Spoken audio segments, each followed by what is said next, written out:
নিবন্ধনের শর্ত পূরণের জন্য জাতীয় নাগরিক পার্টি এনসিপি সহ ১৪৪ দলকে নির্বাচন কমিশনের দেওয়ার সময় শেষ হচ্ছে রোববার। এদিন বিকেল ৫টার মধ্যে প্রয়োজনীয় তথ্য নির্বাচন কমিশনে পেশ করতে হবে দলগুলোকে। স্টাফ রিপোর্টার মিনহাজ উদ্দিনের রিপোর্টে জানাচ্ছেন মিম আহমেদ।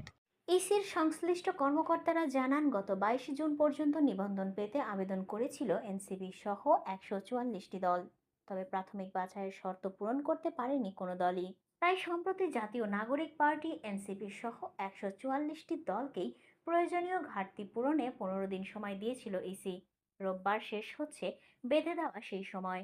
আইন অনুযায়ী নিবন্ধন পেতে ইচ্ছুক দলের একটি কেন্দ্রীয় কমিটি, ১/৩ জেলা ও ১০০টি উপজেলা কমিটি এবং প্রতিটি কমিটিতে ২০০ ভোটারের সমর্থনের প্রমাণ থাকতে হয়। এছাড়াও কোনো দলের কেউ পূর্বে সংসদ সদস্য থাকলে তা পূর্বের নির্বাচনের ৫% ভোট পেলেও নিবন্ধিত পাওয়ার যোগ্যতা হিসেবে ধরা হয়। এই প্রধান শর্তগুলো ছাড়া বেশ কিছু নিয়মকানুন মেনে আবেদন করতে হয়।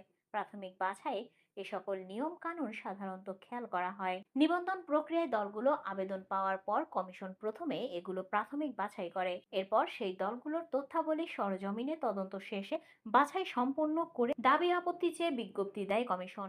সেখানে কোনো আপত্তি এলে শুনানি করে তা নিষ্পত্তি করা হয়। আর কোনো আপত্তি না থাকলে সংশ্লিষ্ট দলগুলোকে নিবন্ধন সনদ দেয় ইসি। নিবন্ধন ছাড়া কোনো দল নিজ প্রতীকে ভোটে প্রার্থী দিতে পারে না। বর্তমানে নিবন্ধিত দলের সংখ্যা ৫১টি।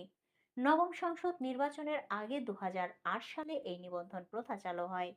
এ পর্যন্ত ৫৫টি দল ইসির নিবন্ধন পেলেও পরবর্তীতে শর্ত পূরণ, শর্ত প্রতিপালনে ব্যর্থতা এবং আদালতের নির্দেশে ৫টি দলের নিবন্ধন বাতিল করে ইসি। দলগুলো হলো জামায়াত ইসলামী, ফ্রিডম পার্টি, ঐক্যবদ্ধ নাগরিক আন্দোলন, পিডিবি ও জাকপা। সম্প্রতি আদালতের আদেশে জামায়াত ইসলামী ও জাকপার নিবন্ধন ফিরে পেলেও ইসি কেবল জামায়াতের নিবন্ধনই ফিরিয়ে দিয়েছে।